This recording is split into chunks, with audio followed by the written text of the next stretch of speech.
Okay, I'm going to show you 3 different ways to use charcoal on different colored papers, and I'm going to do them in 5-minute videos because otherwise they won't be delivered to you like last week.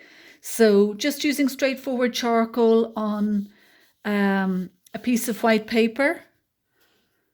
So I'm just going to draw, and I'm standing, so I'm getting quite a dynamic angle. So I'm just going to draw it basic form. And I'm going to break the charcoal down a tiny little bit so I can do it on its side.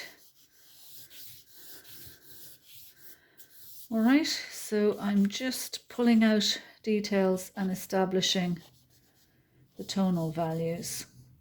Now, it's a little bit more curvaceous on that side. Anyway, it also has a lovely shadow underneath, which I'm going to put in using the charcoal on its side. Shadows are rarely flat. They usually have lots of different tonal values in them, but that's not our first preoccupation today. So there's my composition, and just to show you, I decided I don't like it. I'm wiping it off. And now I have a ghost of the drawing underneath, and I'm changing the angle of the pear. So I'm starting again. Degas, if you look at his ballet drawings or his charcoal or pastel studies, you'll find that a lot of them have drawings, shadows of drawings underneath, because he kept changing his mind in composition, and they were known as ghost drawings then. So I'm just again going back in, pulling out the shadowed side. I've got the light source here coming in so I can see very clearly where the shadow is, and I'm going to put the shadow that's on the table down as well to make it nice and voluptuous. So these, I just want to show you these ways very quickly because the videos don't transport on YouTube if they're too heavy, and you can go in with your finger and soften it up as you like. You can even use a putty rubber. This is a putty rubber and this is a putty rubber. So you can go in and draw out whatever you want or refine the form of the pear. In fact, it's much more voluptuous down this end, and I'm going to soften up the lines there. But you can see what I'm doing. Bit by bit, I'm building up the drawing of the pear, and I'm establishing some dark tonal values. Okay, so that's the first way of using charcoal on paper. Okay, so the second way, I'm going to move the composition around slightly and maybe a bit more. And I'm going to do it this time using white chalk or conte. Compressed conte is like white chalk, only it's compressed. So I'm going to draw up the pear very quickly.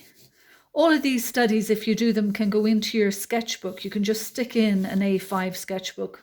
I'm doing it on A5s so that I do it really quickly because we don't have much time for the video. So this is a different approach because this time you're going from light to dark. So you're putting down the lights to describe the darks of the form. You can see what I'm doing. Again, I'm just using the white chalk on its side, and I'll include the shadow in this. It won't be quite as white as the surrounds. Got the little core there in dark. Okay, and so you've got the shadow there. I'm leaving room for the shadow.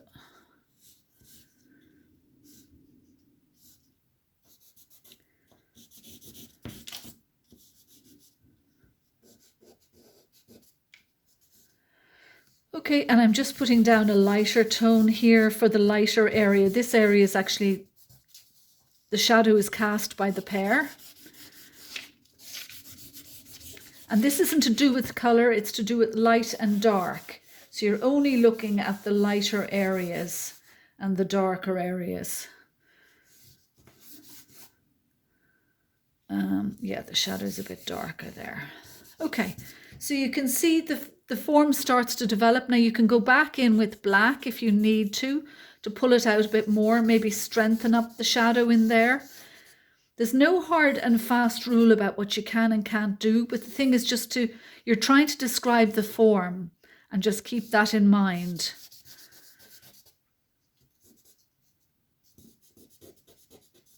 Okay, can you see that?